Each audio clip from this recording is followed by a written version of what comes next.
Okay, good evening बयनिसिमबो तो I hope नोंथांमोना बयबो लाइभ स्ट्रिमाव जइन खालामगोन लाइभ चेट खालामगासिनो दङ बयबो नोंथांमोना दायो आंजोंहाय जायफ्रा जइन खालामदों लाइभआवहाय रायज्लायनो हागोन दा आसा खालामो गासिबो नोंथांमोना जइन खालामगोन दा एक्सुअलि जों बावहाय सावरायनो लादों आसाम एन्ड BTC गभर्नमेन्टनि साख्रिनि सायाव जे third grade fourth grade Assam पुलिसनि सायाव टेटनि सायाव PNRDनि सायाव हेल्थ एन्ड फरेस्टनि सायाव आरो बेनिफ्राय गुबुन गुबुन डिपार्टमेन्ट्स बेनि सायाव जों सावरायगोन बयबो कमेन्ट्स खालाम ओमफ्राय अब्लासो माने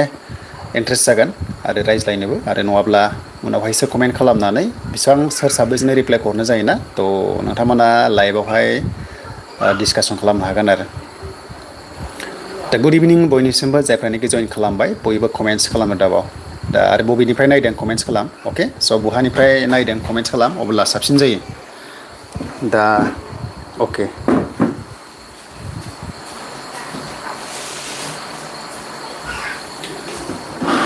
दा कमेन्ट्सआ फैहांबाय बयबो जइन खालाम हानायसेबां लोगोफोरनो शेयार खालाम जाहाथे बयबो जइन जानो हायो दा CM बिथाङा मा होनखो एपइन्टमेन्टआ बे बोसोराव मोनो ना मोना बिनि सायाव कभार खालामगोन जोङो दायो टाइमा दायो एक्सुवेलि 7टायानो जायाखै अके स' 48 जन दङ दा लाइभआवहाय आरो बारायगासिनो दङ फार्स्टआव कमेन्ट्स फैदों प्रिति खुलुमबाय आदा खुलुमबाय बिनानाव मा खबर एन्ड नेक्स्ट कमेन्ट फैदों देन्टा गुड इभिनिं एन्ड गोमसार स्पेशल टेटनि रिजाल्ट मा जाखो आदा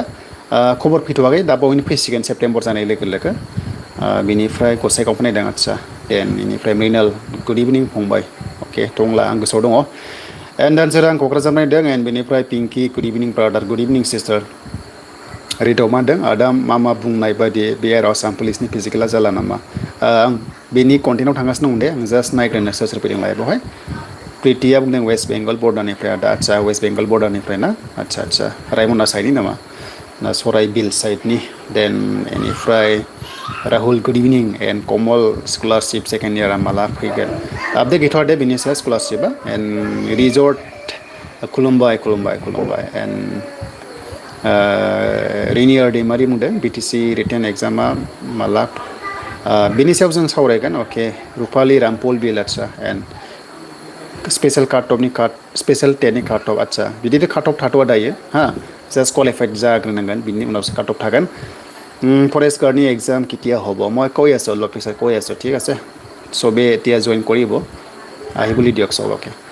ছাৰ BTC ৰিজাল্ট কেতিয়া দিব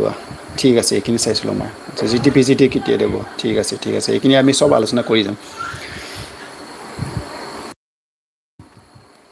अके स' थेंक्स बयनिसिमबो लाइभआव जइन जानायनि थाखाय एक्सुवेलि आसामावहाय बे बोसोराव साख्रि मोनगोन ना मोना ना CM बिथाङा बुंदों नङा होमबा बसआ मामाया एक्सुवेलि बे जि बुङो बेनो जायो ना आसामावहाय थ' आरो मानि थाखाय बुंदों आरो बे बुंनाया जोंनि BTCआव जागोन ना जाया बेनि सायाव जों सावरायगोन आरो राहुला बुंदों आदा आं नोंनो क'क्राझार मेडिकेल कलेजनि फेक वेबसाइट रिक्रुटमेन्टनि रिलेटेड फेसबुकआव मेसेज खालामदोंमोन ना आदसा येस राहुल आं बेखौहाय रिसार्च खालामबाय बेखौ आं बिराद रिभिउ लाबाय स' बियो फेक खामोन क'क्राझार मेडिकेल कलेजाव पस्ट ओंखाराखै गोबां फेक थायो बिदिनो वेबसाइटफ्रा सेम दिहुनो बाट मोनसे खोथा क्लियार खालामनो गोनां जे बिदि रावबो मेडिकेल कलेजआ हारसिं रिक्रुटमेन्ट खालामा अके मानो होनोब्ला मेडिकेल कलेजआ जाबाय आन्डार directorate of medical college and education DMEनि आन्डाराव गोग्लैयो अके स' DMEआसो मोनसे कम्बाइन्ड एग्जाम कन्डाक्ट खालामो स' DMEआव पस्टआ गियानत दङ 20,000 दङ एक्सुवेलि 33,000 भेकेन्ट दङ दा बै मेडिकेल कलेज गंसेल'आ हारसिं रिक्रुटमेन्ट होनो हाया सोरबा थार्ड पार्टि बिदि खालामो आरो ओमफ्राय पेमेन्ट दाननानै फैसा जायो आरो स' बि केयारफुल माने बावहाय पे खालामनाङा बे फेक क'क्राझार मेडिकेल कलेजाव पस्ट फैबा DMEआव फैगोन DMEनि आन्डारैसो माने सेलेक्सन प्रसेसखौ हरो जिटि नार्स बे technicians grade 3 grade 4 technical and non technical बे टाइपनि पस्टखौ हरो अके आं बेखौ क्लियार खालामबाय बयनोबो दा पस्ट ओंखाराखै क'क्राझाराव अके SMS ক'ব লাগে ঠিক আছে মই জনাই দিম এতিয়া মানে কোকৰাঝাৰ মেডিকেল কলেজৰ এটা মানে ৱেবছাইট এটা আমি চাইছিলোঁ বাট ই ৱেবছাইটটো মানে ৰিয়েল নহয় ঠিক আছে তাতে পোষ্ট ওলাইছে বুলি নটিফিকেশ্যন আমি গম পাইছিলোঁ কিন্তু এইটো নহয় ঠিক আছে যেতিয়া কোকৰাঝাৰ মেডিকেল কলেজৰ ভেকেঞ্চি আহিব এইটো মানে আমাৰ DME আছে নহয় DME পৰাহে আহিব ঠিক আছে DME এইটো এক্সাম কণ্ডাক্ট কৰি পেলাইহে চাকৰি দিয়া যায় তাৰ পৰাহে মানে চাকৰি হয় এতিয়া কোনো এখন মেডিকেল কলেজ ডাইৰেক্টলি ৰিক্ৰুটমেণ্ট কৰিব নোৱাৰে ঠিক আছে এইটো চাই ল'ব কোনো মানে পে নকৰিব কোনো এপ্লাই নকৰিব ঠিক আছে অ'কে তো खोथा जाहैबाय डाइरेक्ट जोङो लाइभआव दङ स' कंग्रेचुलेसन जायफ्रानोखि फिजिकेल टेस्ट पास खालामबाय फरेस्टआवहाय येस मैया रिजाल्टआ होबाय आं बुंदोंमोन कि माने समबार नङाबा मंगलबाराव फिजिकेल टेस्टनि रिजाल्टआ फैगोन होननानै स' खायसे खायसे ट्रास्ट खालामो खायसे खालामा जायफ्रा आंखौ सिगांनिफ्राय ट्रास्ट खालामो नोंथांमोना मिथिगौ कि माने जोंहा फिजिकेल टेस्टनि अके रिजाल्ट फिजिकेल टेस्टनि रिजाल्टआ समबार नङाबा मंगलबाराव होगोन होनना बुंदोंमोन नाथाय अफिसियेल नटिस मथे 18आव दिनैसो होनो गोनांमोन बाट CSBआ मैयानो मोनायावहाय इभिनिंआवनो रिलिज खालामना होदों पाब्लिक खालामना होदों जिनिसखौहाय आरो नै बेवहाय नायबा नोंथांमोना नायनो हागोन बेवहाय नायनो हागोन आरो देन इनिफ्राय मोजां जादों एक्सुवेलि मोजाङानो जादों गाज्रि नङा एडभान्स फैदों नटिसआ थ' एडभान्स फैदों फरेस्टार आरो फरेस्ट गार्डआ स' बेवहाय सोर सोर पास खालामखो कमेन्ट्स খালামদে ফৰেষ্টৰ ৰিজাল্টটো দিলে নহয় জানো যোৱাকালি দি দিলে এতিয়া কোনে কোনে পাছ কৰিলে চবে কমেণ্টছ কৰিব যোনে যোনে কোৱালিফাইড হ'ল ফৰ নেক্সট ৰাউণ্ড কিন্তু ৰিটেন এক্সাম ডেট দাयो फैथ'वाखै দেই মানে এতিয়া বৰ্তমান ৰিটেন এক্সামৰ ডেট অহা নাই ঠিক আছে পিছত আহিব পিছত আহি যাব লাহে লাহে চব আহি থাকিব ঠিক আছে এতিয়া ৰিটেন এক্সামৰ ডেট আহিলে বা আমি ইয়াতে গম পাম CSB অফিসত ঠিক আছে বা वेबसाइटত दा जोङो रिजाल्ट शीटखौ नायोब्ला स' बे जाबाय रिजाल्ट शीट येस 8110 क्वालिफाइड खालामदों रिटेन एग्जाम थाखाय स' नेक्स्ट लेभेलनि फाइटआ जागोन 170 प्लास 1:170 प्लास मोनसे पोस्टआव 170 स्टुडेन्ट्सआ जिरायगोन ग्रेड 1आव स' हाइलि कम्पिटिसन जागोन एन्ड रिटेन एग्जाम नायोब्ला अके स' बेवहाय मोनसे CSBआ लिरदों गाहायाव बावहाय नै सबसे लास्टआव दङ अके स' बे जाबाय PDF फाइल बेखौ डाउनलड खालामनो मोनगोन अफिसियेल वेबसाइट CSB निफ्राय अके बावहाय लिरदों NBआव the date of written examination for that candidates होनना बुंदों professionally qualified in the physical fitness test shall be notified shortly जायफ्रानोखि प्रोफेशनली सेलेक्टेड जाबाय फर रिटेन एग्जाम तो बेखौ थाबैनो नटिफिकेशन होगोन होननानै CSBआ होखादों जेब्ला आई होप विदिन 10 डेजनि गेजेराव जों एग्जाम डेटखौ मोनथिनो हागौ ओके 10 डेज ভিতৰত আমি এক্সাম ডেটটো জানিবলৈ বা আমি দেখিবলৈ পাব চাগে ঠিক আছে এতিয়া বৰ্তমানটো দিয়া নাই বাট ইয়াতে লিখিছে কি মানে নটিফাই কৰিব অলপ পিছত সাপোজ 10 ডেজ ভিতৰত তো এটা কথা যদি পাছ কৰিলে ফিজিকেলত তোমালোকে জাস্ট ৰেডি কৰিবা এক্সামৰ কাৰণে ঠিক আছে এইবিলাক ৰখি থাকিব নালাগে এক্সাম ডেটটো কালি মানে কি হয় প্ৰিপাৰেচন কৰি থাকা কাট অফ বহুত হাই যাব কিন্তু বহুত হাই थांगोन काट अफआ एग्जाम डेटखौ जोंनो नांला दा एग्जाम दिनि थाखाय फरायदोल' बेखिनि एन्ड नेक्स्ट लेभेलाव जों थाङोब्ला फरेस्ट कनस्टेबलाव जों थाङोबा अके तो बेवहाय जोङो डाउनलड खालामखानाय दङमोन एक्चुअली आं बारे बारे डाउनलड खालामला फरेस्ट गार्ड दङमोन ना फरेस्ट गार्ड अके नैबे जाबाय फरेस्ट गार्ड येस पोस्टआ दङ अनलि 110 फरेस्ट गार्डआव एन्ड ग्रेड 1 SI लेभेलावहाय 47 17,481 जना फिजिकल टेस्ट पास खालामदों बिकज बेवहाय मानो बारा होनोबा जायफ्रा अलरेडि ग्रेड 1आव इन्टारभिउ होदोंमोन माने फिजिकेल होदोंमोन बिसोरबो नै बेवहाय हाबदार दङ माने सासेयानो मोननै पोस्ट एप्लाइ खालामनायफोरा डाबल चान्स मोनदों जायफ्रा ग्रेजुवेट एक्चुअली आंबो फरेस्टआ ग्रेड 1 आरो फरेस्ट गार्डआवबो एडमिट होदोंमोन स' मोननैयावबो आंना रल नाम्बारा फैदों बाट थांनाय बोसोरावबो आंना एग्जामा क्लियार खामोन आरो एबारबो एग्जाम क्लियार खालामनो नाजागोन बे खाफालनि खोथा माबायदि पेपारा फैयो बाट गासैनिसिमबो अल द बेस्ट थाबाय जाहाथे एग्जामा मोजां जायो बयनाबो दा 17,000 ब्ला बावहायबो 150 प्लास 1:150 माने मोनसे पोस्टनि थाखाय 150 जना एग्जाम लिरगोन अब्ला नायदो बिनि काटअफआबो 85 निफ्राय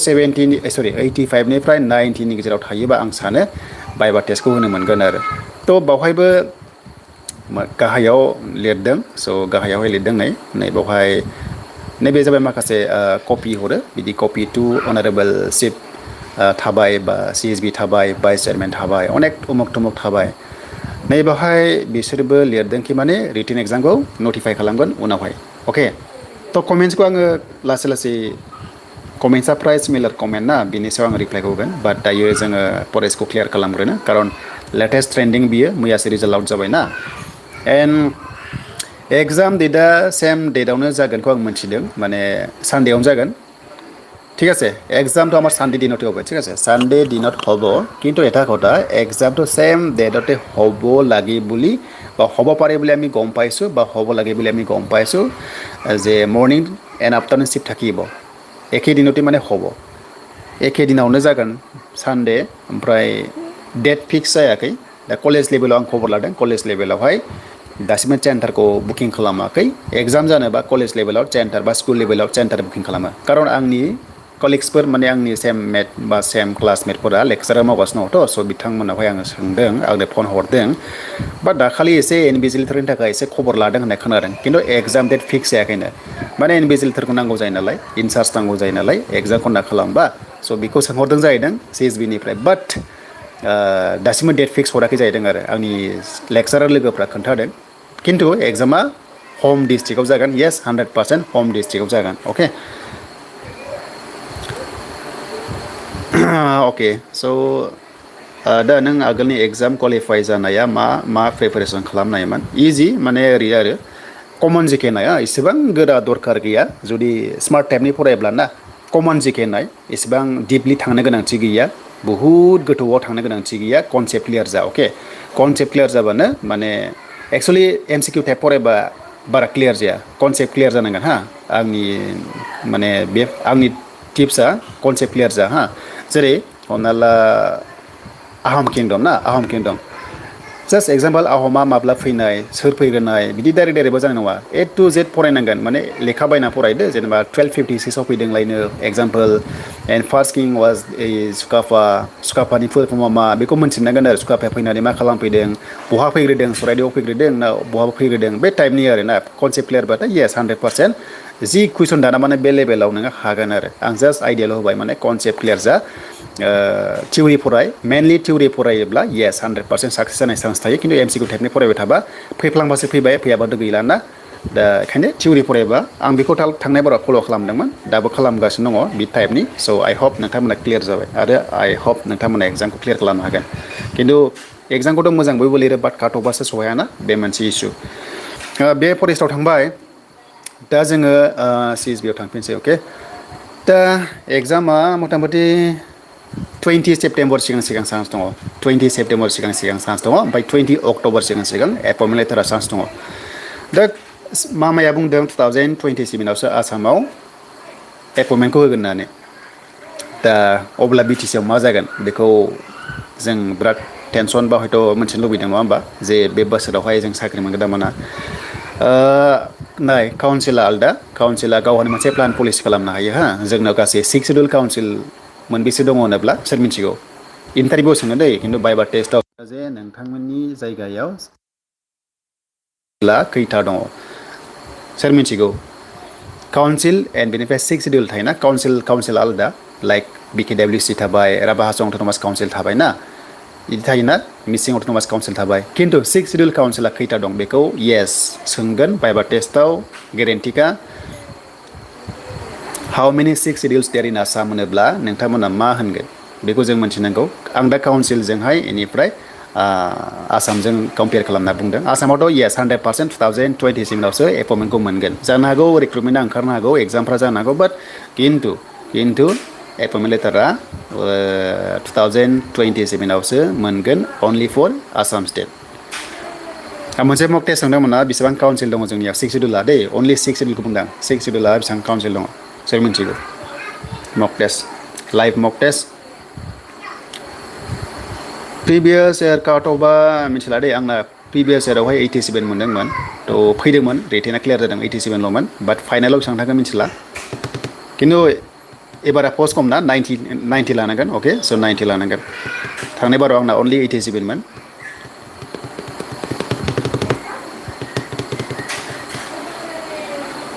सनालिया बुंदों 3 आदसा 3 काउन्सिल बिक्रमा बुंदों 3 काउन्सिल 6 सिडिउल होबानो जाबाय हा काउन्सिल होनोबा सर्टेज जागोन ना जास्ट नामखौ लानांगोन 6 सिडिउल होनोबा मोनथाम बे टाइपनि आरो जेनेबा हमना ला कार्बि आंलं थाबाय कार्बि आंलं ना बेनिफ्राय डिमा हासाव थाबाय बेनिफ्राय बिटिसि थाबाय दा बे मोनथाम काउन्सिलाव गावहानो मोनसे प्लान पलिसि खालामनो हानाय दङ एन्ड डिपार्टमेन्ट दङ ट्रान्सफार डिपार्टमेन्ट जोंनि बिटिसिआव 39टा ट्रान्सफार डिपार्टमेन्ट दङ ना बे डिपार्टमेन्टखौ जोंनि बिटिसिआ हारसिंनो सालायनो हानाय राइट्स दङ एबा काउन्सिलावहाय सालायनो हानाय राइट्स दङ अके 39टा आरो सबसे देरसिन ग्रेटेस्ट काउन्सिल इन आसाम होनोब्ला थ' सेक्सुरेला जोंनि बिटिसिआनो हा बेखौबो सोङो माबायावहाय मक टेस्ट सरि बाइबा टेस्टआवहाय दा बिटिसिआ साख्रि होनो हायो नो प्रब्लेम साख्रि होनो हायो मानोना बिटिसिआ मोनसे काउन्सिल हिसाबै आसाम हिसाबै एडियारि मेडिकेलनो हेल्थनो बा हमना ला टेटनो बेफोरो 2027आवसो जासिगोन मामाया बुंबाय अके बे आरो जिनिसा दा क्लियार जाबाय बिटिसिआ प्लान पलिसि हारसिं खालामनो हायो हारसिं साख्रि होनो हायो थार्ड ग्रेड फर्थ ग्रेडखौ खिन्थु सेकेन्ड ग्रेड बेनिफ्राय फार्स्ट ग्रेड लाइक एपिएससिनिफ्राय फैनायफोरा आसामनिफ्राय फैयो डिपार्टमेन्टेल वाइसआव सोरबा एसिएस फैयोना खोनायोना सेक्रेटारि जइन्ट सेक्रेटारि एसिएस बेनिफ्राय हमना ला एभ्रिथिं एसिएसनिफ्राय फैनाय बेनिफ्राय एपिएससि फैनाय बे टाइपआ एपिएससिनिफ्राय फैयो आरो दा बेखौसो जोंनि बिटिसिआ राइट्स गैया साख्रि होनो हाया बाट ग्रेड 3 ग्रेड 4 नर्मेलखौ हायो स' आइ होप रिजाल्टखौ जाहाथे एपइन्टमेन्ट लेटारा अक्ट'बर नभेम्बराव आसा दङ आरो जोंनि बिटिसिआ अके स' बेखौ जों बावनो क्लियार खालामबाय बेनो एन्ड बाइबा टेस्टआव मोजां मोजां होदो एन्ड नेक्स्ट कन्टेन्ट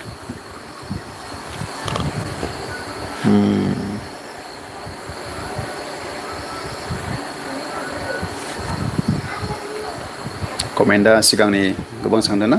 सिगांनिखौ आदसा नेक्स्ट कमेन्टआव जों थांसै दा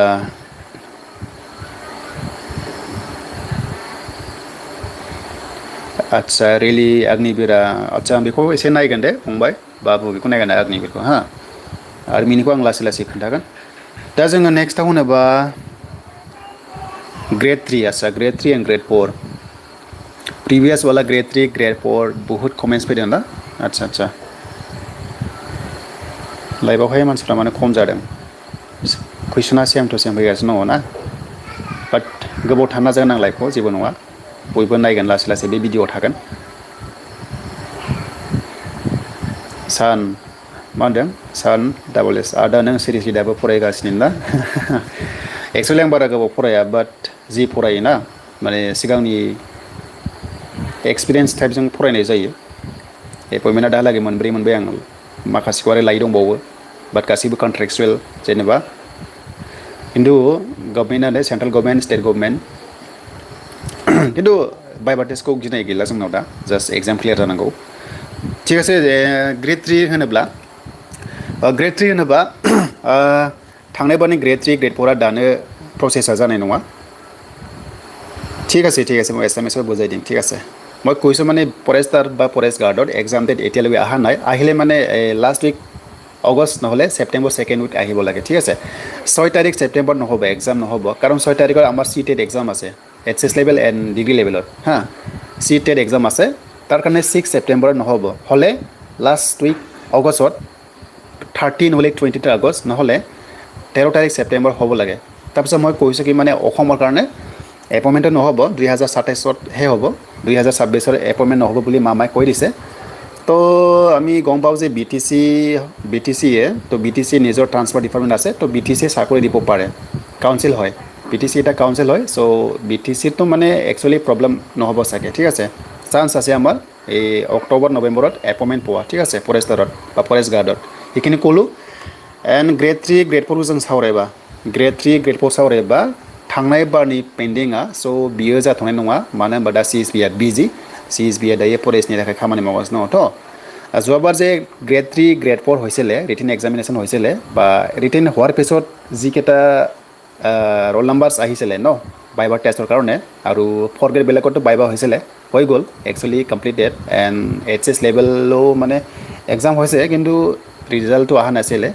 এইবিলাক কেঞ্চেল হ'ল নেকি বুলি বহুত কমেণ্টছ আহি আছে কিন্তু আজিলৈকে কেঞ্চেল হোৱা নাই কেঞ্চেলটো মানে ইজিলি নহয় কেঞ্চেল কৰাও নাই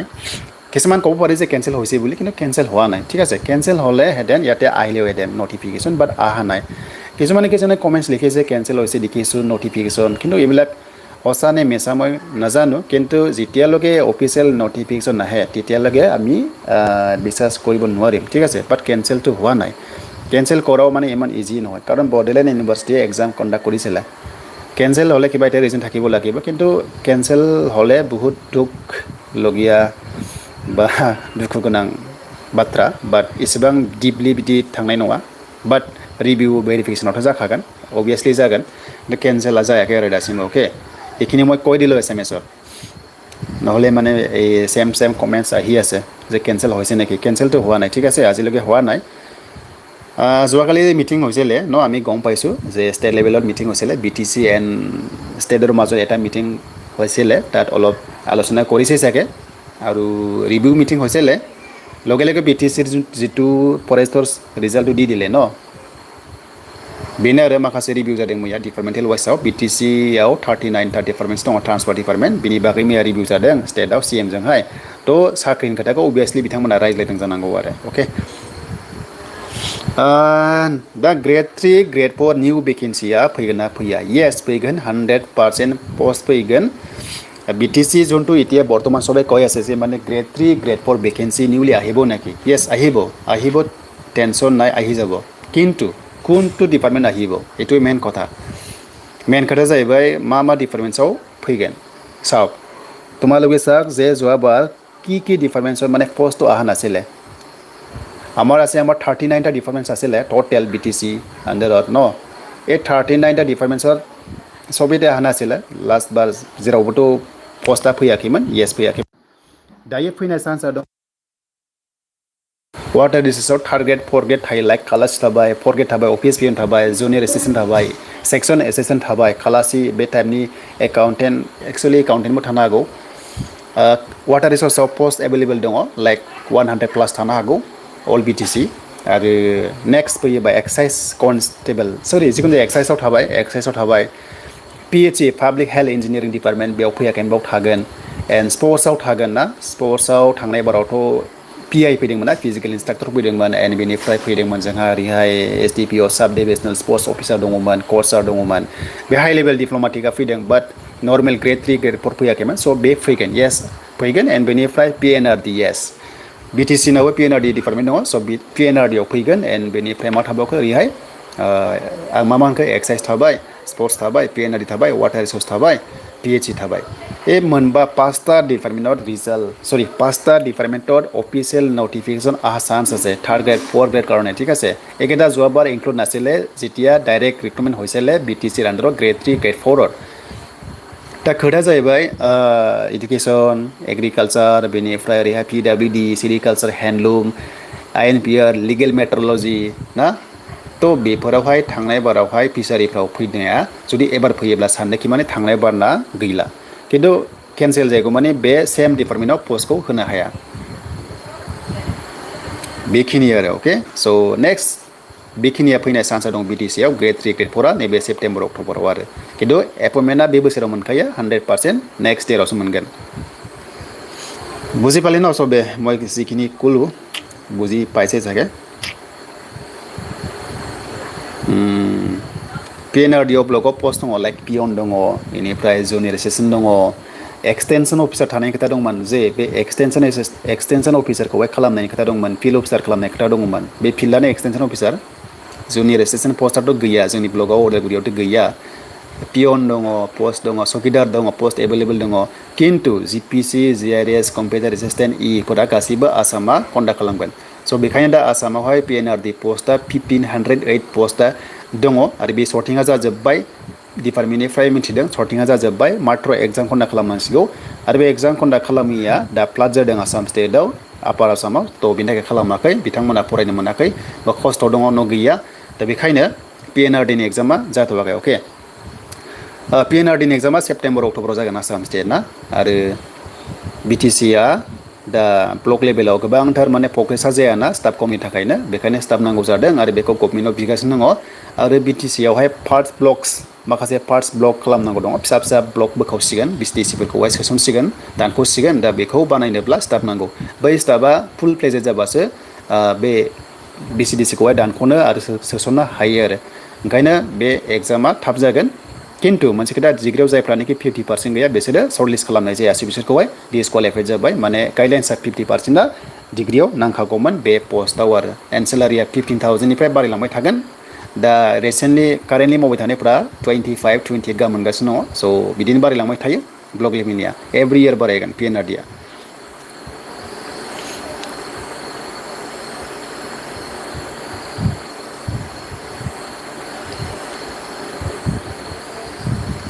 डिफेन्सनि बागै आं लासै लासै बुंलांगासिनो दङ डिफेन्सना थांनाङा आं लास्टआव बुंगोन आसाम पुलिस इण्डियान आर्मि टि army S S C constable M T S लेभेलाव दिल्ली पुलिस लेभेलाव जों लास्टआव सावरायगोन फंबायमोन बिनानावमोन थाथ' टेनसन लानाङा नों दे दङ लाइफआव दंगासिनो दङ गासैबो रोखा रोखा सावरायगोन दे जों बे थांबाय दानिया जों थांसै टेटनि सायाव दा जोङो टेट होनोबा प्रायरिटिया आं सबसे प्रायरिटिखौ होयो इडुकेसन सेक्टराव टेट स' टेट होनोब्ला गोबां प्रब्लेम जोंनियाव दासिमबो साख्रिखौ होनो हायाखै थांनाय बार सरकाराबो होलांजोबनो हायासै पेन्डिं गालांबाय आरो दानि सरकाराबो दासिमबो होनो हाथ'वाखै कारना मा थ' बेखौहाय गभमेन्टआसो मोनथिसिगोन जोंथ' ए टु जेड सिंनिखौ बाथ्राखौ मिथिला खिन्थु जोंनि डिमान्डआ बेल' कि माने टेट रिजाल्टखौ जोंनो थाब नांसिगौ मानोना जोंनि एल पि स्कुल लेभेलाव गोबां प्रब्लेम जागासिनो दङ क्लास लानो सासेल' फोरोंगिरि दङ ना सिंगोल टिचार दङ स' बेखिनियाव माब्रैहाय स्टुडेन्ट बुरजाबा क्लास लानो सासे मास्टारा बेनिफ्राय मास्टार गैयिनि थाखायनो स्टुडेन्टखौबो सोनो गाइडेन्सफ्रा नङा होमबा सासे गंसे स्कुलाव फोरोंगिरि मोजां गैयाब्ला मोजां क्लास जायाबा गावनि गथ'खौ बोरै हरनो दा बैफोरनि जाउनावनो एल पि स्कुलाव बर' मिडियामाव स्टुडेन्टसफ्रा खमायलांगासिनो दङ गोरिब दुखिया गासिबो इंलिस मिडियाम प्राइभेटाव सोजोब्बाय नङा होमबा माने क्लास मोजां जाया होननानै मास्टार एभेलेबेल गैया स' बेखौ गभमेन्टआ नोजोर बोनानै बिनिफ्राय बर' साहित्य सभाया नोजोर बोनानै बेखौ आसाम सरकारखौ नारसिननांगौ जे थाब थाब साख्रि होनांगौ एल पि स्कुल लेभेलाव बर' मिडियामनि थाखाय बेखौ जुदि खालामनो हायोबासो नेक्स्ट लेभेलाव गासैबो बर' मिडियाम सोनो गोसो जागोन नङाबा फैबाय थानाय टाइम 10 इयार्सनि गेजेराव आरोबाव गोबां जोंनि बर' मिडियाम स्कुला थानाय नंला दाबो गैखाला जाय जायगायाव स्टुडेन्टसा खम जादों एनरलमेन्टआ 30 स्टुडेन्टस थानांगौ हिसाब मथे गंसे स्कुलाव मिडियाम वाइसआव 30 स्टुडेन्टस एनरलमेन्ट थानांगौ सासे ओमफ्राय सानै फोरोंगिरि थानांगौ दा बिदि गैयाब्ला मा खालामगोन मार्च आप खालामगासिनो दङ सरकारा जे खाथिनि स्कुलजों गंसे स्कुलजोंहाय दाजाबगासिनो दङ आरो बे मास्टारखौ स्टुडेन्टसखौ बैयाव लांनानै जमा खालामनानै क्लास खालामनाय अब्ला बै गंसे एक्जिस्टिं स्कुला थैयो आरो बिनि डाइस्कटफोरा गोमालांगोन बा हयथ' बावहाय क्लासानो गैला नालाय स्टुडेन्ट गैला बावहाय मास्टार पस्टिंबो जाला अब्ला मास्टार पस्टिं जायाब्ला बे स्कुलाव अब्ला पस्टआ खालि माने पस्टआ खमायलांबाय थासिगोन दा बे जोंनि थाखाय इनडाइरेक्टलि जोंनि बर' मिडियाम स्कुला गोमालांगोन आरो नोंथांमोना आंनि पइन्ट्सखौ मोनबाय जानांगौ बिदि जागासिनो दङ दा मोनसेल' उपाय सरकारा साख्रिखौ थाब थाब होनांगोन बि टि सि आव एल पि स्कुल लेभेलाव होमबासो बयबो सोगोन स्कुलाव आरो खायसे खायसे एल पि स्कुलनि फोरोंगिरिफ्रा सोर साबैसे बर' मिडियामाव सोयो आंथ' नुवाखै जोंनि गामि खाथि खाला गासिबो इंलिस मिडियाम सोगासिनो दङ बाट गुबुनाव सोदोंसो आं मिन्थिया खिन्थु जोंनियाव खाथि खाला आं नोजोर बोदों एल पि मास्टारा गाव खुद एल पि मास्टार बर' मिडियामाव फोरोंगासिनो दं खिन्थु फिसाला फिसाजोआ इंलिस मिडियाम फरायगासिनो दङ not only L P master M इयानो जा बा लेक्सारार प्रफेसारानो जा आं खम नुदों आरो आंनि नोजोराव गाज्रि मोननांगौ गोनांथि गैया नोंगौखौ बुंदों दा बेखायनो टेट रिजाल्ट होनोबा सेप्तेम्बराव फैनाय चान्सआ दङ बियो सेप्तेम्बरावसो बि टि सि टेट फैनाय चान्सआ दङ रिजाल्टआ दाथ' केस होदों होननाय खोनादों निउसफ्रा खिन्थु निउसनि केसआ बेवहाय 984 पस्टजोंहाय रिलेटेड दंना गैया आइ डन्ट नो खिन्थु बिथांमोना गावसोरनि जास्टिसखौ बिदों आरो दा हाइकर्टआ जुदि रिजेक्ट खालामबानो ओमफ्राय क्लियारेन्स हरबानो रिजाल्टखौ होदोंबानो हरनो हायो आरो हाइकर्टआ एक्सेप्ट खालामनानै निउसनोबो साख्रि होदो होनना बुङोब्ला साख्रिखौ सरकारा होनो हागोन आरो आसामनि सायाव थांबाय गासैबो आसामनि माखासे दायथ' दङ आसाम स्टेटनिफ्राय साख्रियाव बेखौ जों मोनथिबाय नेक्स्टआव अके नेक्स्टआव जों सावरायगोन माखौ सावरायनो नेक्स्टआव कमेन्ट्स खालामदो P N R D eligibility क्राइटेरियाखौ खोन्थाखाबाय डिग्रि पास जानांगोन 50% जानांगोन होमबासो कन्ट्रेक्सुवेल साख्रि मोनगोन पि एन आर डिआव आसाम लेभेलाव कमेन्ट्सआ सेम फैदों दे बेखायनो आं डाइरेक्ट खोन्थाबाय सिलेबासआथ' बेनो नोंथांमोना नायदो वेबसाइटआव मोनखायो सिलेबासखौहाय फरेस्टना खिन्थु कारेन्ट एफेयार्सखौ नायोब्ला लेटेस्टखौ नायनाङा दाथ' एग्जामनि थाखाय रेडि ना स' एग्जामनि थाखाय पेपाराथ' दानखांखाबाय जानांगौ सिङावहाय अब्ला 3 मान्थ्सनिफ्राय 6 मान्थ्सनि सिगांनिखौ नायदो 3 मान्थ्सनिफ्राय 6 मान्थ्सनि सिगांखौ नायदो दिनैनिखौ नायनांला दिनै हमना ला नेक्स्ट प्रिभियास मान्थ बेनिफ्राय 6 मासनि गेजेरनिखौ नायो आरो पेपाराथ' दानखायो नालाय बेनिफ्राय नेक्स्ट जों सावरायगोन डिफेन्सनि सोंगासिनो दङ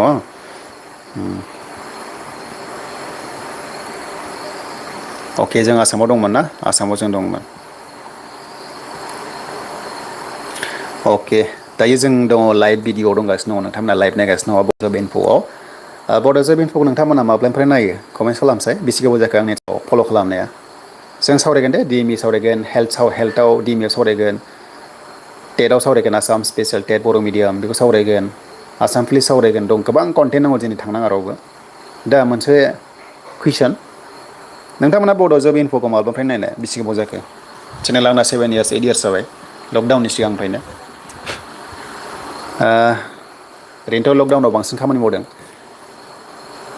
दा बेवहाय लाइभआव दङ रायजो राजाफ्रा बेसे गोबाव जाखो नोंथांमोना माब्लानिफ्राय बेसेबां गोबाव जाखो चेनेलाव नायनाया आरो गोबांथ' साख्रि मोनलांबाय आसाम पुलिसाव हाइस्ट मोनलांबाय फल'वार्सफ्रा सेंग्रा सिख्लाफ्रा SSC मोनलांबाय डिफेन्सआव मोनलांबाय एक्सुवेलि आं सोंदोंखि नोंथांमोना खै बोसोरनिफ्राय बड' जब इनफ'आव नायगासिनो दङ टार्जोना बुंदों 3 इयार्सनिफ्राय रामचारिया बुंदों 3 इयार्स जाबाय आदा आदसा अल फिल्मा होनदों 6 इयार्स जाबाय वाव स्टार्टिंनिफ्रायनो ना BTC फरेस्टआव नोंथाङाबो पास जाबाय नामा ब्र' कंग्रेचुलेसन ब्र' थेंक्स फार्स्टआव जादों थांनाय बारावबो जादोंमोन लास्टआवसो मोनाखै एबारबो जादों जानाया एबार नायनोसै खाफाला दंना गैया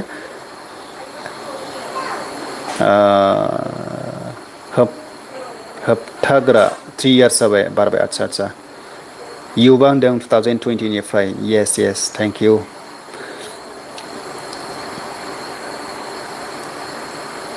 आदा बे BTC फरेस्टनि खारनायाव मोननै पस्टनियावबो ज' एडमिट होना खारनायावबो माथो मोनसे पस्टआल' फैनाय गुबुन मोनसेया बे मोनसे इसु जाबाय हा बे मोनसे बिग कुइसन बेखौ एन्ट्रि खालामग्राया मारै खालामग्रा स्केन खालामग्राया बोरै खालामखो थ' बे मोनसे बिग कुइसन बेथ' गोरोन्थिया केन्डिडेट नङा जाय डिउटि एसाइन खालामजादोंमोन बिथांमोना कि जाने बावलांखो ना माखो बाट स्केन खालामबाथ' मोननैबो ओंखारखायोमोन मा पस्ट एप्लाइ खालामदों ना खिन्थु स्केन खालामनायावसो प्रब्लेम जाबाय नामा एडमिटआवहाय बेखौ CSBआव थांनानै खबर लादो RKB ब्लगआ होनदों मबाइल लानायनिफ्रायनो 5 बोसोर जाबाय आदा आदसा गोबां दङ ना बङाइगाव NTPC क'क्राझार सालाकाटिनि CICFनि रिक्रुटमेन्ट 25आवनो फिजिकेल टेस्ट होखांबाय अक्ट'बरावनो आदसा वेबसाइटआव नायबाय थादो CICFनियाव चन्दना बुंदों 3 इयार्स जाबाय आदसा 2021निफ्राय नों साना अके लकडाउननिफ्राय नायदों आदसा लकडाउननिफ्राय नायदों आदसा थेंक इउ बयनिसिमबो आं बेखिनि जास्ट फिडबेक लाबाय आरो गोबां दङ नायो येस आंबो मिथिगौ नोंथांमोना नायो सोरखौबा दा कमेन्ट्स हरबाय थाग्राफोरखौ आं गोसोआव दं नामफोरखौबो बाट सानैसोया हरला खारन बिसोरो एंगेज जाबाय साख्रि मोनबाय मानो होनबा बिजि थानाय जायो नालाय इट्स अके जेबो नङा दा जों फैफिनबाय कन्टेन्टआव जोंथ' सावरायबाय नङा होमबा जों सावरायबाय अके मा थांखो मायाव थांखो आदसा अके जों सावरायबाय फरेस्ट डिपार्टमेन्टनि सावरायबाय आसाम पुलिसखौ सावरायथ'वाखै PNRD सावरायबाय ADRE सावरायथ'वाखै हेल्थ सावरायाखै टेट सावरायबाय दा जोङो थांफिनसै पर्टेलाव देन इनिफ्राय जों फैबाय जोङो दा सावरायगोन ADRE अके सेबायाव जों फैनांगोन ADRE नायनोबा जेब्लायबो सेबायाव फैनांगौ एन्ड बेनिफ्राय बावहाय 3rd ग्रेड 4th ग्रेड बावहाय दङ नै अके बेनो जाबाय class 3 means grade 3 class 4 means grade 4 इनिफ्राय लवार प्राइमारि आपार प्राइमारि आसाम स्पेसियेल टेट बे बर' मिडियाम थाखाय बावनो दङ मोननै कन्टेन्टआ दंखायो अके ठीक আছে जों दा ADRE जों आसामाव बारबाय दे आसामाव फैबाय जों अके BTCखौ जों फोजोबबाय आसामाव फैनानै CMआ बुंबाय कि माने 2027आवसो साख्रिया जागोन होननानै 2026आव फुल्लि भेकेन्सिनि सायावल' खामानि मावगोन होनना बुंदों माने ओरैनोथ' आसाम स्पेसियेल टास्क फर्स बानायदोंमोन बिसोरो आसाम स्पेसियेल टास्क फर्सआ 3 months 90 days टाइम लादोंमोन खिन्थु हाजोबासै जानांगौ टाइमाव रिपर्ट होनो बेखायनो भेकेन्सिखौ बे बोसोराव बानायजोबसिगोन होनना बुंदों ओरैनोथ' नैबे सेप्तेम्बरनि सिगांनो सेप्तेम्बर सिगांनो जोबनांगौमोन बिसिनि खामानि मावनाया भेकेन्सि रिपर्टआ माने खायसे डिपार्टमेन्टआ हरनो हायाखै जानांगौ माखासे भेकेन्सिखौ ओमफ्राय मोनसे मोजां खोथा होनदों मामाया कि माने एक्जिस्टिं जायनाखि साख्रि मावखायो बिसोरखौहाय प्रम'सन होग्रोगोन बे बोसोराव प्रम'सन होबासो पस्टआ ओंखारगोन होनना बुंदों बेबो नंगौ येस राइट जे सासे कनस्टेबल मावबाय थाया हाबिलदार जालाङो बेनिफ्राय ASI माने एसिस्टेन्ट साब इन्सपेक्टर जालाङो बेनिफ्राय SI जायो साब इन्सपेक्टर बेनिफ्राय इन्सपेक्टर जाहैबाय बेनिफ्राय DSP जाहैबाय बेनिफ्राय लास्ट बिदिनो थांबाय थाबाय आरो बिथांनि CMनि बुंनाय बादिब्ला बे बोसोराव रिक्रुटमेन्टखौनो होआ माने साख्रि एपइन्टमेन्टखौनो होआ आरो बिदि बुंदों होमबाथ' आसाम पुलिसाबो बे बोसोराव जाया साख्रिखौ जाया जोंना मिन्थिखागौ खिन्थु फिजिकेला जागोन ना जाया बेबो कुइसन थाबाय आरो ग्रेड 3 ग्रेड 4 ADRE नैबे 3rd ग्रेड लेभेला नै भेकेन्सिखौ दिहुनगोन बिसोर दिहुननो हाया खिन्थु नटिफिकेसनखौहाय होगोन ना होआ बे मोनसे कुइसन थाबाय दा आं डाइरेक्टलि होनो हायाबो होनला होगोनबो होनथ'ला खिन्थु जेब्ला सिएमआ गोदान आपडेट होयो आं फोथायदों नभेम्बर डिसेम्बराव अफिसियेल नटिफिकेसन होनो हागौ आरो खिन्थु साख्रियाथ' बे बोसोराव जाखाया 100% एडिआरिया 25,000सो पस्ट थागोन ओमफ्राय 2027-28आवसो साख्रिया मोनहैगोन आरो गभमेन्टआबो इसेबां माने स्पिड होआ एसे नायो गावसिनि पलिटिकेलनि खोथा थायोना इलेक्सन खाथि खाथियाव बांसिन साख्रि होयो देरहाफिननाय खोथा थायो नालाय दा 2027आवसो जाहैगोन होनना बुंबाय गासैबो साख्रियानो एडिआरि हेल्थ इनिफ्राय मेडिकेलाथ' हेल्थआव थाबाय एक्सुवेलि पुलिस थाबाय इनिफ्राय एपिस थाबाय एफिडिसिएल थाबाय बे गासैबो 2027आवसो एग्जामा जाहैसिगोन दे दा बे 2026आव जेबो एग्जाम जाला आसामना अके जेबो एग्जाम जाला 100% एग्जाम जाला रेगुलार साख्रिया खिन्थु पिएनआरडिआ जागोन पिएनआरडिआ बे ब्लकनि कन्ट्रेक्सुवेलखाय ब्लकआ सोलिखाया पिएनआरडि स्टाफ गैयाबा बेखौ नांथारगौ एकदम प्रायरिटि बियो बे जागोन कन्ट्रेक्सुवेल हिसाबै खिन्थु रेगुलार साख्रिया माने बे बोसोराव एग्जामा जाला गासिबो क्लियार जाबायना पुलिसा फिजिकेल टेस्टआ खिन्थु जानो हागौ खारन पुलिसाव फिजिकेल टेस्ट जानो मानो होनोब्ला पस्टआ दंखायो 6,000 डिक्लेयार खालामखानाय दङ बिसोरना जेबो टेनसन गैया एडिआरिफ्रासो पस्टखौ होआखै भेकेन्सिखौ होआखै खिन्थु आसाम पुलिस आसाम फरेस्टआ दंखाजोबो पस्टआ गासैबो रेडिखा स' बेखायनो प्रेक्टिसाव थाबाय था हरखाबै डिसेम्बरफ्राव जानो हागौ ओरैनोथ' जों जेब्ला इन्टारभिउ होदोंमोन गोदो 2016-17फ्राव अब्ला जानुवारि फेब्रुवारियाव बांसिन रिलिखौ लायोमोन बे समाव बोथोरा मोजां एकदम जानुवारि फेब्रुवारियाव लायोमोन आरो नोंसिनाबो एबार जानुवारि फेब्रुवारियाव जानो हागौ आंनि मथेब्ला जुदि सिएम बुंनाय बादिब्ला अब्लाबो प्रेक्टिसखौ थाबाय दा बे दा प्रेक्टिस होनायानो बिराद खामानि होगोन गेजेराव टि आर्मि फैगोन टि आर्मिफ्राव खारनो हागोन दिल्ली पुलिसफोर फैगोन खारनो हागोन ओंखायनो प्रेक्टिसाव थाबाय था फंबायमोना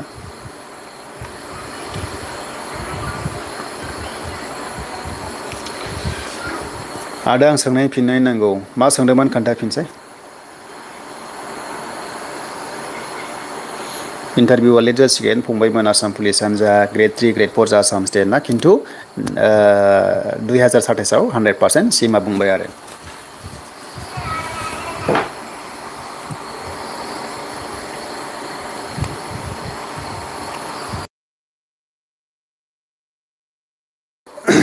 लाइभआ गोबाव जाबाय नोंथांमोना गोबाव जाबाय दा जोङो SLPRBआव जों थांनो खनसे आसाम पुलिसाव अके फैबाय आसाम पुलिसाव दा आसाम पुलिसनि पस्टआ दंखायो नै अलरेडि भेकेन्सिया दंखायो बेनो जाबाय एबार खिन्थु पस्टआ नाय नोजोर बोयोब्ला 1052 पस्ट अफ कनस्टेबल UBआवसो पस्टआ बारा दङ ABआव अनलि 663 इन आसाम पुलिस 48 जाबाय SI UB लेभेलाव साब्रै जाबाय sub inspector police communication in APROआव एन्ड 6 पस्ट स्टेसन अफिसार होनना बुंदों एन्ड स्क्वाड कामान्डारबो दङ फायार एन्ड इमार्जेन्सियाव एन्ड 47 जाहैबाय SI AB कामान्ड'आव साथामा कनस्टेबल ABआव ओ माय गड अनलि 3 पस्ट दङ AB कामान्ड'आव अनलि 3 पस्ट दङ नै बेखिनियाव अनलि 3 पस्ट बेखिनियाव एन्ड नेक्स्टआव जों नायोबा ड्राइभार स' ड्राइभाराव 127 ड्राइभार दङ एन्ड 14 जाबाय कनस्टेबल राइडाराव बियो एक्सुवेलि एन्ड बेनिफ्राय 20 मेसेन्जार बियो जास्ट मेसेन्जार पियन आरो बिसोरो एन्ड बेनिफ्राय हेन्डिमेनबो थायो APROआव एन्ड 90 ड्राइभार आदसा 90 post of driver and post साब्रै बे जाबाय फायार एन्ड इमार्जेन्सियाव आदसा बेयाव थागोन 90आ मोजां पस्ट दङ एन्ड आरोबाव 106 बेबो जाबाय फरेस्ट आदसा फरेस्टआवबो 106 ड्राइभार दङ फरेस्ट डिपार्टमेन्टआवबो ड्राइभार ओंखारदोंमोन आदसा बेनिफ्राय 96 जाबाय ग्रेड 4 स्टाफ साफाय कर्मचारि साफायवाला आसाम पुलिसाव एन्ड 3 साफाय कर्मचारि बे जाबाय बेटेलियन कामान्ड'आव एन्ड साबा फायार एन्ड इमार्जेन्सियाव एन्ड 8टा दङ साफाय कर्मचारि DCCD आदसा बे हमगार्डनियावमोन नामा DCCDआ मामोन फुल फर्म आं बावबाय डाइरेक्टर अफ जेनेरेल जागोन नामा बियो बेनिफ्राय नेक्स्ट जाहैबाय नायदो नै दाना फैबाय BTC आव पस्टखौ गोबां खम होनगासिनो दङ ना 2 211 post बे जाबाय फरेस्टार ग्रेड 1 अनलि आसाम स्टेटआव अनलि 211 नायदो अब्ला आसामाव गासै 35टा डिस्ट्रिक्ट दङ ना 35टा जिल्ला दङ अब्ला बे 200टा पस्टआ माबायदि नायदो ओरैबायदि खम बिटिसिआ दा जेरैहाय मोनबा डिस्ट्रिक्टजों 47 होदों सेम टु सेम बेनाबो रानबाय बेबायदि जागोन बेसेबां गोग्लैगोन नोंथांमोना नाय बेखौहाय नायथारसै जोङो 211 खौ 35टा डिस्ट्रिक्टजों रानोबा मोनसे डिस्ट्रिक्टआव गोग्लैगोन 6टा थिग दा सेम टु सेम बिटिसिआवबो बिदिनो आरो 47 खौ जों रानोबा 47 जोङो मोनबाजों रानोबा 9टा गोलैयो आरो फरेस्ट बिटिसि ग्रेड 1 आ बिटिसिआसो बारा जायो आसामाव खमावनो अनलि 211 बिनि कार्डखौ नायदोंब्ला बेसेबां थांगोन फिजिकेल टेस्टआ 40 आव हमना ला 35 36 गाहाम थांगोन नामा and 504 forest guard only forest गार्डआबो 504 दङ 504 डिवाइडेड बाय 35 डिस्ट्रिक्ट अब्ला मोनसे डिस्ट्रिक्टआव 14 जनल' गोग्लैयो आसाम स्टेट हिसाबै होमबाना बेसेबां खम पस्ट बिटिसिआवसो बुंनो खम होनो आसामनाबो ओरैबायदि खम होमबा जों बिटिसिना 110 दङ ना बेखौ जों गंबा डिस्ट्रिक्टजों रानोब्ला 22टा गोलैबावसो नै मोनसे डिस्ट्रिक्टआव 22 जन गोलैबावगोन पस्टआ बिटिसिआसो बांसिन 70 पस्टआ जाबाय गेम वाचार आच्छा बेबो दङ फरेस्टआवनो दङ एक्सुवेलि एन्ड बेनिफ्राय 405 पस्ट एआरपिएफ फरेस्ट कमान्ड' बियो एआरपिएफआ जा आसाम फरेस्ट प्रटेक्शन फर्स बिसोरो जाहैबाय एखे लानो मोनो अके बिसोरनि गाना मोजां आसाम पुलिसजों सेम टु सेम लायो एन्ड 642 जाहैबाय कनस्टेबल WO बे मा जाखो बेबाव थांबाय बेनिफ्राय एपिआरआव थाहैबाय आरो बेनिफ्राय फायारमेन थाहैबाय गोबां पस्ट दङ जेल अर्डारबो दङ नै 138 दङ स' 138 दङ बेनिफ्राय 180 जाबाय ग्रेड 4 आसाम पुलिसाव ग्रेड 4 बिराद पस्ट दङ एबार बहुतटा पस्ट दङ स' बेफोरो गासैबो 2027 आवसो मोनहैसिगोन आरो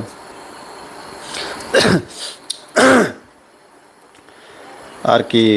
मा होनदों आदा आं बुंनाय फिननाय नांगौ दिनै आंखौ आर्मि मेजरा डिब्रुगड़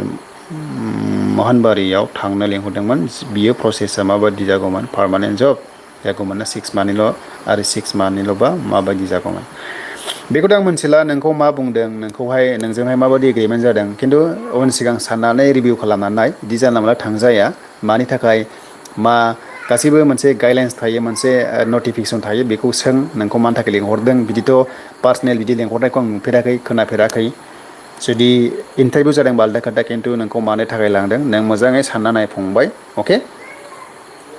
मोजां रायलाय फेमिलिखौ लानानै आर्मि अफिसार नंगौना नङा बहानि मा रेंकआव बेखौ नाय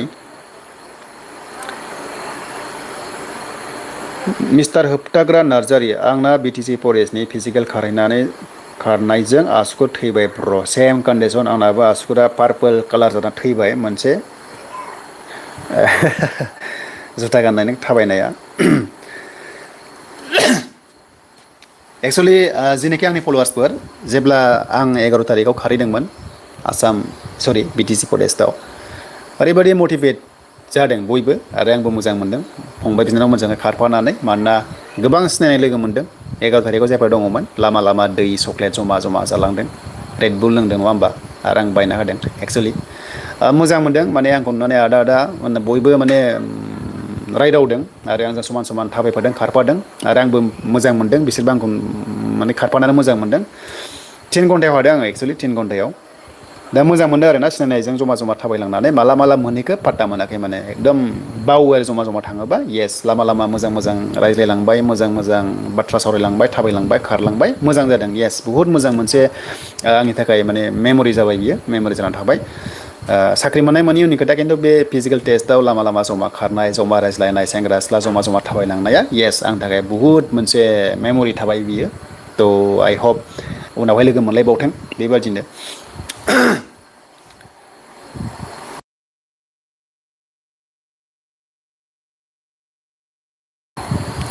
दा बेबादिनो रिटेन एग्जामावबो लोगो मोनलायसिगोन खिन्थु रिटेन एग्जामा डिस्ट्रिक्ट वाइस जाहैबाय नालाय लोगो मोनगोन नेक्स्ट लेभेलाव आरो जुदि साख्रि मोनबाथ' बे आलदा खोथा जाहैबाय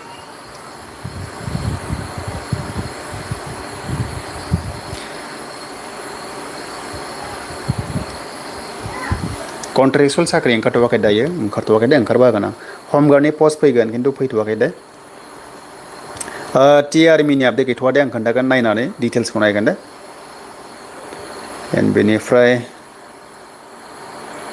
आंथ' माब्ला बिदि थाबायफेराखै आदसा थाबायफेराखैमोन ना आदसा थिगासे हायो जस जायो जमा जमा थाबायबा जस जायो हो हारसिं थाबायबा बरिं जायो आंबो प्रेक्टिसाव जास्ट माने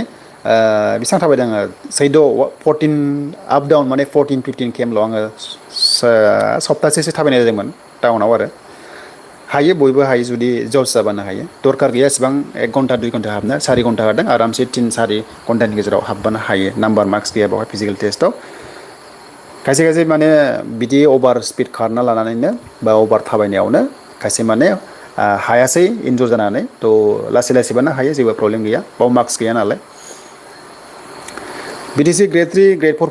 फैगोन लासैनो फैगोन टेनसन लानाङा लासैनो फैगोन अग्निवीर पस्ट आदसा खोन्थागोन बाबुमोन दे अग्निवीर हा अग्निवीर माने अग्निवीर केन्डिडेट माने बिराद उन्दैयाव दङ 17 इयार्सनिफ्राय 21 इयार्सआव दङ नोंसोरो बाबुमोन लासै खुनु टेनसन लानाङा आपडेटखौ मोनबाय थागोन खालि फरायग्रो अग्निवीरा एग्जामसो जाग्रोयो दे आं अग्निवीरजोंहाय सिगां माने बहुत खामानि मोनबाय एवारनेस खालामनायफ्राव आरो इण्डियान आर्मिफोरजोंहाय अग्निवीरजोंहाय बिसोरो कचिंबो होदोंमोन आं डिउटि गोलैदोंमोन अग्निवीरफोरजोंहाय थ' बावहाय आं जेब्ला अग्निवीरावहाय डिउटि होनो मोनफादोंमोन अब्ला अदालगुरि हिसाबै जोंनि डिस्ट्रिक्टनिफ्राय 23 जन गथ'फोरा साख्रि मोनलांदों फार्स्ट बेट्स अग्निवीराव फार्स्ट बेट्सआव बहुत मोजां गथ'फोर दङमोन बिसोरो मोनलांबाय दा मावगासिनो दङ साख्रि मावगासिनो दङ ओमफ्राय बेखायनो कचिं होयोबा लानांगौ आरो बे कचिंखौहाय प्राइभेट जा गभर्नमेन्ट जा जिखुनु जाया कचिंखौ लानो हायोबा येस एडभान्स जायो एसे गावसोरनो फोरोङो नालाय इण्डियान आर्मिया एडभान्सखौ माने बिसोरो मिथियोथ'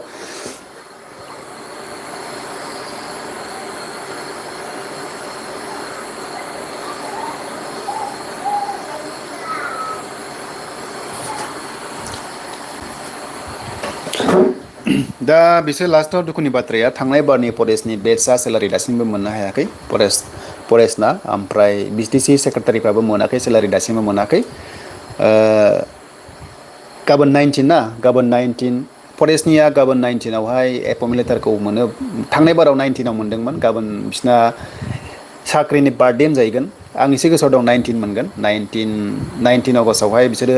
एपइन्टमेन्ट लेटारखौ मोनदोंमोन नामा गाबोनजों बोसोरसे जासिगोन बार्थडे एक्सुवेलि साख्रिनि बार्थडे जुदि नंगौबा आरो गाबोन 19आवहाय ओमफ्राय BTC सेक्रेटारिया 22 मोनदां बे मासनि आरो बोसोरसे जाजोबसै दा सेलारिखौ मोनाखै गेजेराव प्रभिजनेल सेलारि मोनदोंमोन डिपार्टमेन्टनिफ्राय रेभिनिउ थायोना बेखौ होदोंमोन मास मोनथामसोनि होदोंमोन खिन्थु रेगुलार सेलारि दासिमबो मोनाखै स्टेट लेभेलनिफ्राय BTCनिफ्राय बेखौ फरवार्डिं हरबासो एप्रुभेल खालामना हरबासो सेलारिया जायो नालाय बे आरो दा गाबोन सोरबाफोर जुदि फरेस्टआव साख्रि मोनदोंबा एपइन्टमेन्ट डेटआ गाबोन मोनामा एक्सुवेलि एपइन्टमेन्ट साख्रिनि बार्थडे जुदि सेलारि मोनोबा लोगोफोरनिफ्राय मोनजागौमोन बार्थडे हिसाबै खिन्थु बिथांमोना सेलारि मोनाखै बिथ'ला आङो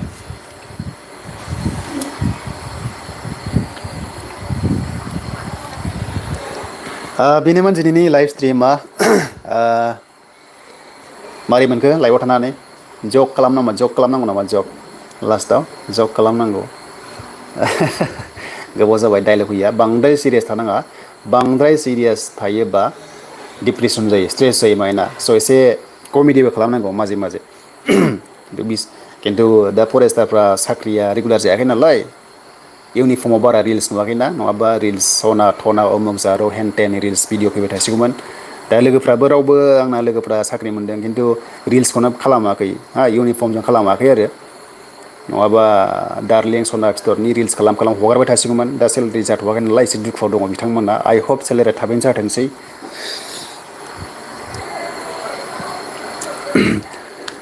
बिसोरना मा अबस्था जाना दङ बुहुद दुखुआव दङ गासैबो साख्रि मोननायफ्रा सेलारि मोनाखैना माने रुम भारा थानाय खरसा गाननाय जोमनाय क्रिम सिख्लाफोरा क्रिम बायनायफोराव थाखा फैसा थाङो मेकआप खालामनाय फेस वास फेसियेल खालामनाय ड्रेस गाननाय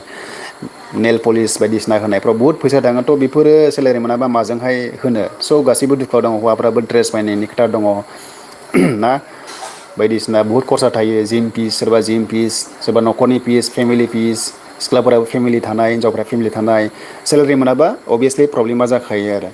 आइ होप जाहाथे सरकारा थाबैनो होयो सेलारिखौहाय जि जाबाय सेलारिया मोननांगौ लासै मोनगोन आरो दा खनसेनो मोनोबा खनसेनो मोनगोन आरो खनसेनो मोनगोन दा नोंनि लोगोफ्रा मोनदोंबाथ' मोनथिथारगोन बिसोरनि मोनदों आंनि लोगोफ्रा लिगेलाव मोनदों माने जाय मोनदों आंनि लोगोफ्रा एकदम माने सोरबा आलदा जब मावखानाय बहयथ' स्मार्ट क्वालिफाइड गोनां हा खिन्थु गार्डआवसो मोनदों हा गार्डआवसो मोनदों सोरबा दिप्ल'मा बिएड खालामनाय बहयथ' डिएलएड खालामनाय बा सोरबा एलपि मास्टार प्राइभेट मावबाय थानाय स' आंनि लोगोफ्रा मोनदों खिन्थु लिगेलाव मोनदों आरो आंनि लोगोफ्रा आं मिथिगौ माने आं मिथिगौ आंनि लोगोफ्रा मोनदों खिन्थु आंनिया मार्क्सआ अनलि 87 मोन ना स' बेहाय आं मोनासै काट अफबा एसे गोजौ थांनांगोन बेनिफ्राय आदसा बेनो आरो जाहाथे एक्सुवेलि जिखुनु जाया साख्रियाव बाहेरनिफ्राय खोमायाव गाज्रि बारहावा हाबफैयो हा उमुक जादों उमुक थादों होननानै बुहुत गाज्रि हाबफैयो आरो बै गाज्रिखौ जायफ्रा बुङो जायफ्रा नट इलिजिबोल जायफ्रा खुनु एग्जाम लिरा इन्टारभिउ होआ हा खुनु गावहा कनफिडेन्स गैया होदोंब्लाबो एग्जाम होदोंब्लाबो कनफिडेन्स गैया एग्जामखौथ' बयबो होयो बाट बयबोथ' पास जायाना पस्टआ मोनसे लिमिटेड थायो बेखायनो काट अफ लानांगौ जायो बे जों दा फिसा मोनसे काउन्सिलाव थानायखायसो जों गावजों गाव बेबायदिखौ खोनालायगासिनो दं खिन्थु आसाम हिसाबै जोंथ' बै जरहाटआव रायलायनायखौ काछाराव बा हयथ' जोङो नगाव मरिगाव जों रायलायनायखौ जों खोनाफैयाना बिसिनावबो रायज्लायो आसामाव एडिआरिफ्राव बा आसाम पुलिसाव बिसोरबो रायज्लायो हा खिन्थु गासैबो रायज्लायनाया जे नंथारगौ बेबो नङा गासैखौबो नों हमना ला नों मोना होननायखौ जुदि नों गोसोआव लाबाय थायोब्ला नों मारै लेखा फरायनो नों मोनाखौनो सानबाय थागोन मटिभेट खालामनांगौ मानसिफ्रा डिमटिभेटसो खालामनो हायो उल्था माने इदि जादों कारापसन जादों मादों कारापसन गोजा होनना बुंबाय थायो फरायलाय खनसे फरायना ट्राइ नाय जोंथ' माथो सिगां कन्ट्रेक्सुवेलावहाय मेरला मोनबाय माथो मोनसेल' पस्टआवनो आं मोनसे इन्टारभिउ होदोंमोन हा मोनसेल' पस्ट बेखौनो सोर ट्रास्ट खालामनो बयबो बुङो मोनसेल' पस्टआ गासैबो बुकिं जायो होननानै जेब्ला आङो WCDआव हैदोंमोन मिनिस्ट्रि लेभेलाव सेन्ट्रेलनि कन्ट्रेक्सुवेल डिसिपिउ टिमावहाय गुवाहाटियाव थ' मोनसे पस्ट दंमोन सुपारभाइजार पस्टआव हा मानसिफ्रा बुङो थांनाङा इन्टारभिउ हैनाङा बाट आं कल लेटार फैनाय लोगो एग्जाम होबाय एन्ड भाइभा होबाय खिन्थु गावनि कनफिडेन्स एन्ड एक्सपिरियेन्सनि सायावबो सोनारो 63 पस्टआव जोङो फाइट खालामदोंमोन मोनसे पस्ट 63 जनाव मोनसे पस्टआव जोङो फाइट खालामदोंमोन एसामिस बर' बाट लाकिलि आङो एपइन्टमेन्टखौ मोनदोंमोन WCDआव एज ए सुपारभाइजार हिसाबै खिन्थु आं जइन खालामासै मानो होनबा सेलेरि इस्युनि थाखाय सेलेरिया एसे खममोन आं जेराव मावगासिनो दङ सेलेरिया बाराखाय आङो बे WCDआव सुपारभाइजार पस्टआव आङो जइन खालामाखैमोन ओमफ्राय वेटिं लिस्टआ सोरबा मोनदों सोरबा सासे सिख्लाया मोनदों वेटिं लिस्टआव बिदिनो माने डिमटिभेट जानाङा फुल्लि गावनि हानायसेबां प्रिफारेन्सखौ होनांगौ होमबा खाफालाव दङबा मोनो गासैबो साख्रिया इलिगेल जाया थ' आइ हप नोंथांमोना बुजिबाय आं मा होनो थांगासिनो दङ दाबो BTC फरेस्टआव गोबां बायदिसिना खोनादों गोबां कमेन्टस फैयो खिन्थु ट्राइ नाय एग्जामखौ पारफेक्ट हो आइ हप नोंथांमोना साख्रि मोनगोन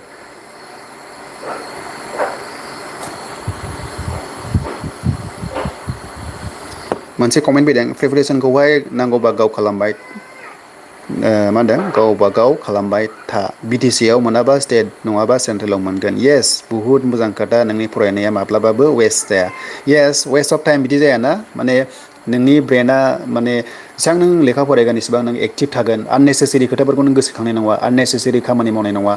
नोंनि माइन्डआ अलवेज नोङो नोंनि केरियारनि सायाव फकास खालामबाय थागोन ना स' नोंनि केरियाराव नों फकास खालामबाय थागोन आननेसेसारि माने लोंनाय जानाय बा हयथ' बेरायनाया खमायलाङो आरो अट'मेटिकेलि केरियार दानाय खोथा दङ भाई 35 इयार्सनि बारबाय होनबाथाय बरिं जायो लाइफआ हा 35 इयार्सनि बारबा बरिं जायो लाइफआ ओरै फेमिलि प्रेसार फैगोन हाबा लानांगौ दङ फेमिलि खालामनांगौ दङ 30 सबसे जसआ 21-22निफ्राय हमना ला 28हालागै जस थायो साख्रि नागिरनायाव 26-28हालागै थायो खिन्थु 30+ जाबानो बरिं मोनो एसे लाजिनायबो मोनो बैसो जाबाय एग्जाम होफानो लाजिनाय मोनो ओरैहाय माने कनसिसटेन्सि बिदि थाला फरायनो हाला बिदि जाहैयो हा जोंनाव दं एक्सपिरियेन्सआ जेब्ला जोङो साख्रि मावदोंमोन एक्सुवेलि आं 2018निफ्राय मावदों बे समावहाय जास्ट माने डिग्रि जोबनानै ओरैनो दंमोन आरो ना डिग्रियाथ' जोंना बहुत सिगाङाव जोबदोंमोन अब्ला माने जब मोनाखैमोन खिन्थु बे समाव बिराद जसमोन बहुत इन्टारभिउ होदोंमोन एक्सपिरियेन्सआ 2010निफ्राय इन्टारभिउ होनाय बिदि होबाय थानांगौ होमबाथाय माने एसे माने आपग्रेड जायो माइन्ड आपग्रेड जायो आरो मोनसे खोथा गामियाव थायोबा गामिनि जुदि स्टुडेन्टसफोर दङबा खायसे गामियाव थाबाय थानानै जास्ट खोथा बुंग्रा दं हा बाहेरायाव थाङा जेसेबां हायो बाहेरायाव बेराय बाहेरनि एनभाइरनमेन्टखौ नाय मानसिफ्रा माबायदि एडजास्ट खालामगासिनो दङ खनसे गुवाहाटि थां आं बुंदों जुदि गामियाव थाबाय थायोबा खनसे गुवाहाटियाव थां खनसे गुवाहाटियाव थांनानै शपिं मलाव हाबाय हा जुदि सोरबाफोर गामियाव 10 पास खालामनानै 12 पास खालामनानै डिग्रि पास खालामनानै दङब्ला खनसे गुवाहाटियाव थां एन्ड शपिं मलाव हाब बेसाराफोर फरायनानै मोजां फरायनानै मलावहाय 7,000 8,000 खामानि मावगासिनो दं मानो मजबुरि ना मावनांगौ उफाय गैया लाइफनि खोथा दङ स' बिसोरबो साख्रि नागिरो खिन्थु मलाव मावगासिनो दङ ना थिग जोंबो ट्राय खालामनांगौ बिसोरबो ट्राय खालामगासिनो दं ट्राय खालामनासो बे आरो न'आव थाबाय थानानै जाम्बा जाबाय थाबा रिल्स बानायबाय थाबा जानाय नङा मेसेन्जाराव मेसेज वाट्सएप गेलेबाय थाबा जानाय नङा गेले वाट्सएप मेसेज गेले टाइम लानानै गोसथोनायजों रायलाय आइ लाभ इउ डार्लिं सना फिथर होन खोथा गैया बाट नोंनि केरियारखौ नोङो दानांगोन ना दानांगोन सिख्लाफ्रा बुंनो हागौ आंनो जब गोनां साख्रि गोनां हौवा नाङा खामानि मावग्रा मोनबानो जायो नाय उनावहाय ओरैबायदि प्रब्लेम जायो फैसा गैयाबा साख्रि गैयाबा नोंखौनो इगनर खालामगोन लागजारि थानो लुबैगोन ना फेस वास खालामबा 1000 2000 लायो सिख्लाफोरना बेखौ नों होबाय थानो हायाबा मालाबा समावहाय दावरावबो जानो हागौ नङा होमबा दख'ना गांसेयाव दाना बायदिसिना ब्रेन्डआ 4-5 हाजार लायो बायना होनो हायाब्ला प्रब्लेम जायोना थ' बेकग्राउन्डआ जुदि इनकाम थायोब्ला मोजां जायो आरो साख्रियानो जा बिजनेस जा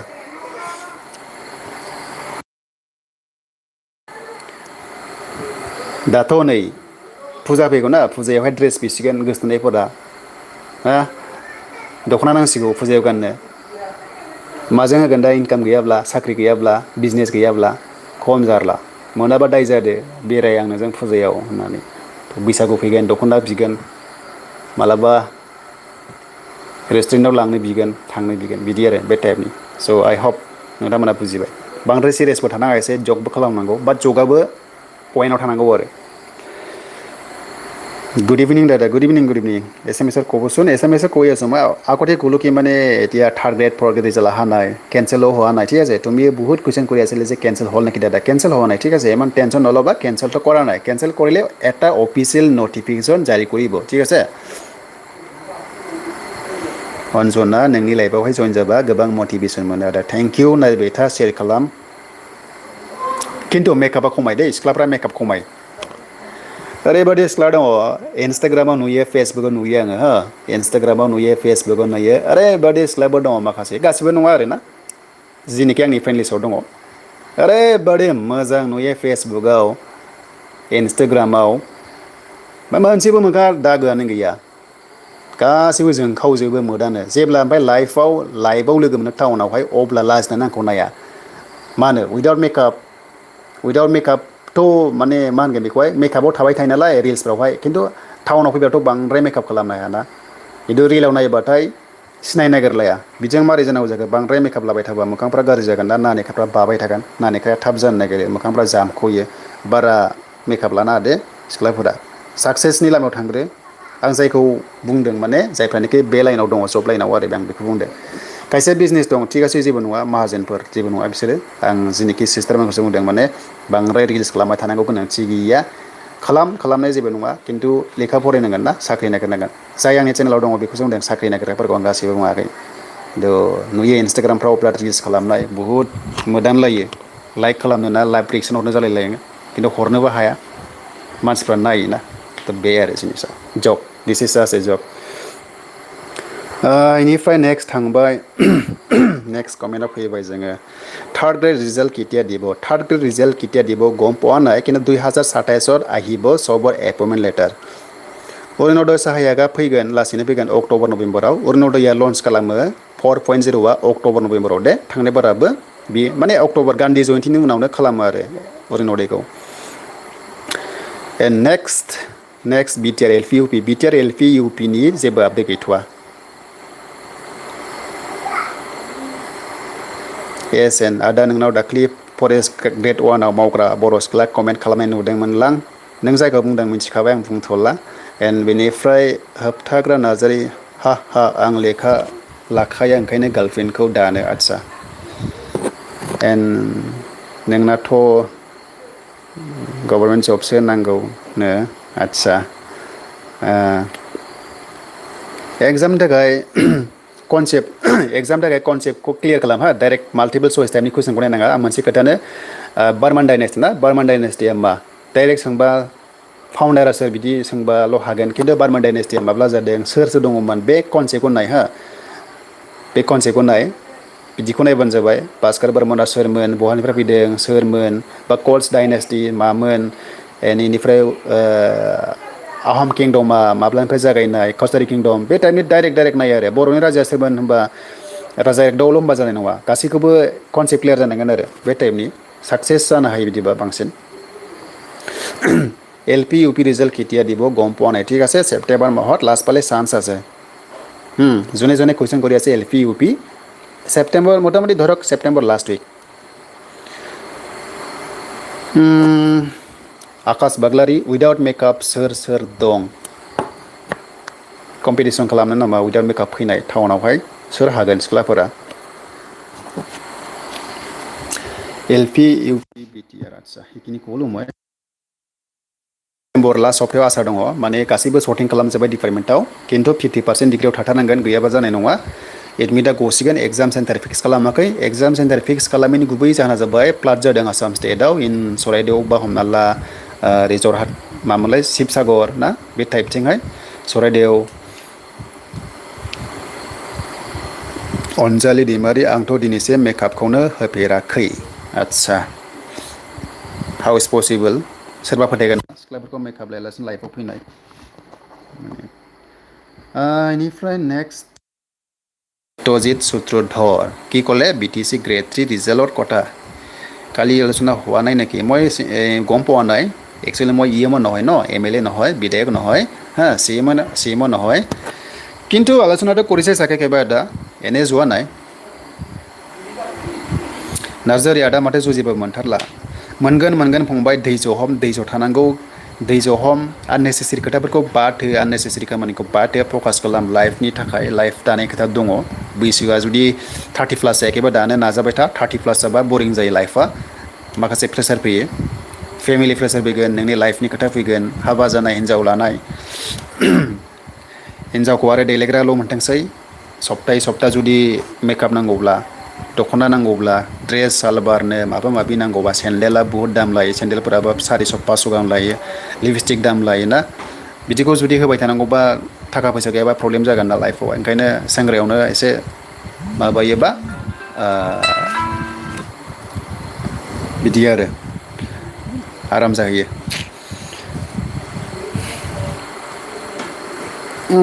अके गोबाव जाबाय लाइबा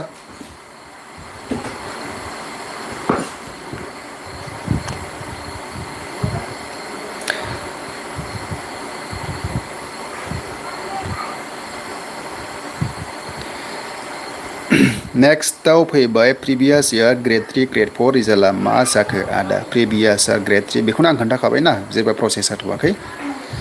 बहुत एक्सपिरियेन्सफ्रा BTC जबखौ आसा खालामना दं येस 100% नंगौ बेबो एकदम राइट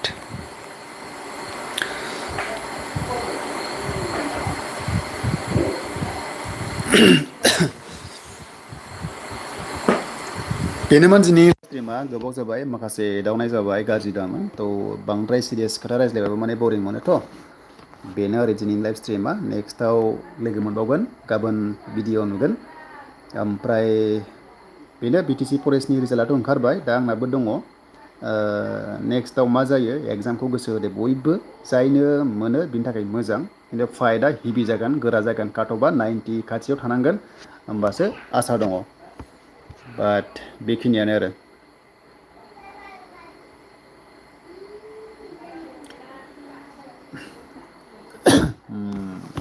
जोङो फैबाय दा BTCआव एग्जाम डेटआ स' एग्जाम डेटआ नैबावनो होगोन दे बे पर्टेलाव CSBआवनो होगोन अके थ' CSBनिफ्राय बयबो नुगोन दानाथ' मा गासैबो एक्सुवेलि आं एसे मिनिनोबो ओंखारदों हा आं बिदि इसांनाखि भिडिअ खालामबाय रिजाल्टखौ बिदि एडभान्स फैनाय नुवाखैमोन आं एसे मिनिनोबो ओंखारदों माने खुसिबो मोनदों आरो माने नटिफिकेसन मथेबा ना आं दायो खोन्थानो थांगासिनो दङ र' मानि थाखाय होन्दों नोंथांमोना नङाबा कनफिउस जागोन आं एसे मिनिनोबो ओंखारदों मोजांबो मोनदों आरो ना फार्स्ट टाइम मोनदों आङो नैबाव नायनाय बे नटिसखौ जों नायनो अपेन खालामबाय अके बे नङा बेक थांबाय अके नटिसखौ जों नायनो आं एसे मानि थाखाय मिनिनो ओंखारदों होनोबा नैबे नटिसखौ नायनो नाय रिजाल्टआ 18 आगस्ट ना दिनै 18 नङा होमबा दिनै 18 दा ना दिनै 18 दिनैसो रिजाल्टआ होनो गोनांमोन नङा होमबा नैबेखौ नायनो दिनैसो रिजाल्टआ 18 आगस्टआव नैबे CSB पर्टेलाव होनो गोनांमोन दा CSBआ मा जाखो मैया मोना दा बादियावनो रिजाल्टखौ 17आव दांना होबाय ना दानाथ' बयबो नायबाय थाखायो गासिबो माने वेबसाइटआव थाबाय थाखायो नालाय दानि जुगावथ' गासिबो स्मार्ट जाजोब्बाय लोगो लोगो रिजाल्ट सिटखौ डाउनलड खालामनानै बयबो लाबाय आंबो नुस्लाबाखैमोन मानो होनबा 18आवसो होगोन होननानै आं मोनसे भिडिअ होखादोंमोन नालाय 18आवसो होगोन होननानै आंबो थाबाय खिन्थु फल'वार्सफ्रा आंनो वाट्सएप खालामहरबाय कि आदा रिजाल्ट आउट जाबाय नायदो होननानै स' आंबो शक जाबाय हा सानबाय आं बे समाव आं हस्पिटालाव दङ भिडिअ खालामनो हायासै आरो बेनि थाखायनो लेट जादों खिन्थु दिनैसो होनो गोनांमोन खिन्थु एडभान्स होदों मोजां गुड खिन्थु मोजां आरो ना मोजां जादों बिदिनो एडभान्स होयोब्ला मोजां खिन्थु फार्स्ट टाइम मोनबाय आङो फार्स्ट टाइम एक्सपिरियेन्स मोनबाय रिजाल्ट डेट होनायनि सिगां होनाय आरो BTC निखौ आरो मिन्थिबायना गासिबो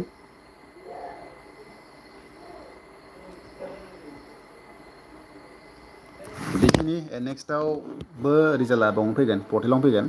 बेयाव नायनो दाबाव नोंथांमोना अके स' बेयाव नायनो दाबाव दा बेनो नोंथांमोना आसा खालामो गासिबो क्लियार जाबाय दोननोसै दे लाइभखौ